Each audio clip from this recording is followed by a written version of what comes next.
ভাই তাহলে আমার মাথায় একটা ফু দিতেন যাতে আমি জীবনে মানে ভালো ভালো ভিডিও করে সফল হতে পারি। আচ্ছা দেখেন, ফু কখনো মানুষের জীবন পাল্টাতে পারে না। ফু হচ্ছে কবিরাজ দেয়, আর কবিরাজের ফু কখনো বাস্তব জীবনের সাথে মেলে না। যদি ফুতে মিলতো তাহলে এই ফ্যানের বাতাসেও আপনার লাইফ পরিবর্তন হয়ে যেতে পারতো। তাও আপনি একটা ফু দিতেন। না না, আসলে ফু মনে করেন এই যে বাতাস আসতেছে না, এটা একটা প্রাকৃতিক একটা ফু আপনার মাথায় পড়তেছে, দেখেন কালকের থেকে পরিবর্তন হতে পারেন কিনা। তাহলে দোয়া করবেন ভাই আমার জন্য। দোয়া ইনশাল্লাহ নামাজ না পড়ে করা যায় না, ফাও ফাও শুকনো দোয়াতে কাজ হয় না।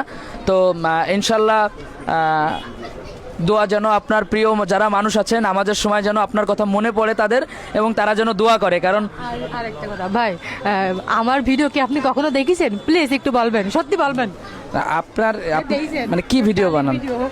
না না, আরে এটা তুই টর্চ লাইট বিল্লাল পাস নাই যে তোর মাথায় ফুটতে বলতে তোর পাছায় ফু দিবে। এটা বিকে লিটন, মুখটার সিনে রাখ। নেক্সট টাইম এটার সামনে পড়িস না। আজকে যেটুকু মান সম্মান তোরে রাখছে, নেক্সট টাইমে কিন্তু সেই মান সম্মানটুকু তোর রাখবে না, ঠিক আছে? ভালো হয়ে যা।